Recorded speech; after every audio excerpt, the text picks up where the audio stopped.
Hello, hello mga idol. Nandito naman si Rosie Vlog. Sa araw na to, sa oras na ito, nandito kami papunta sa aming pasyente, client. Pero nakikita ko yung kagandahan ng Jeddah ngayon kasi kaano lang to, ka-open mga 5 PM at napadaan kami sa mga maliliit na vendors pero papunta kami doon sa aming location. Ito ang ganda ng bahay na ito. Sobrang laki, parang mansyon siya. Tapos, ang ano naman, ang building na ito ay lumang-luma na siya. Talagang matagal na siya. Since I'm dito ako ng more than 20 years na, I think. Ang tagal ko na dito, no? Pero wala pa rin akong ipon. Bilang isang OFW, ang hirap na isang buhay OFW sa napakahirap magtiis, mag-isa sa buhay. Kahit hirap ka na tiray. Ito ang buhay ng isang OFW. Pero, sige pa rin, tuloy pa rin hanggang sa matapos ang ating misyon sa mundo, sa buhay. Para sa ating mga anak, nandito pa rin tayo. Hahabol, hahamon sa hamon ng buhay.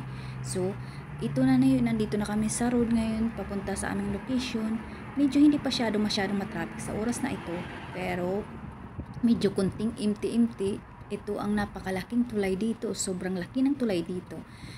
At saka, ano siya, yung pulido ang pagkagawa ng mga tulay dito, malalaking tulay at saka pulido ang pagkagawa niya. Tingnan mo, ang ganda ng mga side na buildings. Tingnan mo siya. Ito, ang building na ito ay hindi siya malaki siyang building dito sa Jeddah, pero parang opisina yata to kasi wala na siyang tao dyan. Tapos itong area na ito, empty talaga siya. May nagmay-ari nito. Ito yung mga sasakyan ng panggobyerno yata. Ito yung mga bako, yung mga ganun. Yan. Tapos ito naman yung parang sa Toyota yata to. Basta pang sasakyan siya. Hindi ko alam kung anong pangalan. Basta pang sasakyan siya na building.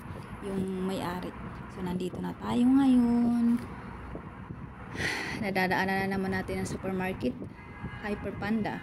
No, ang ganda, tingnan mo yung mga Mazda nila dito. Naka doon. Tingnan mo itong building na ito, ang ganda ng yun, hotel. Magkatabi yung hotel na yan. Magaganda at malalaki. Yan ang sikat dito na hotel. Pero hindi masyadong sikat, nasa medium lang siya, napakasikat. Actually, nandito na tayo, hindi pa masyadong malapit, malayo pa tayo ng konti, pero yan, inaaliw ko ang sarili kong gumawa ng video kasi nga kailangan nating mag-upload ng video sa araw na ito. Pero itong video na ito, late upload to. Naikot ko na yata ang buong Jeddah hindi ko na alam kung saan pa ang hindi ko na ng video. Actually, yung Talia talaga, yung gitna ng Jeddah, hindi ko siya nakukuha na ng video kasi insan lang may client yan hindi katulad ng mga Obhor or dito sa sa ibang detalye, ibang street, maraming nag-order. Pero pagdating sa middle, mga na kasi yan, mga class na yan nandyan kasi nandoon yung mga branded, nandoon yung mga ng paninda, kumbaga nandoon yung mga lahat ng mayayaman. Minsanan lang may mag-order dyan banda. Pag may mag-order dyan, dati may nag-order sa akin dyan, pero yung naman in-upload ko, yung I love Talia. Ang problema, na-copyright ako, kaya dinelete ko siya. Yun, pag may mag-order na papunta tayo doon at madaanan natin ang Talia, ang gitna ng Jeddah, mag-upload ako. Kasi yan lang ang area na hindi ko rin nakuhanan talaga. Ang lalaki ng mga building doon at saka ang gaganda talaga ng mga building doon. Yun talaga ang pinaka-center ng Jeddah. At saka ito, tingnan mo.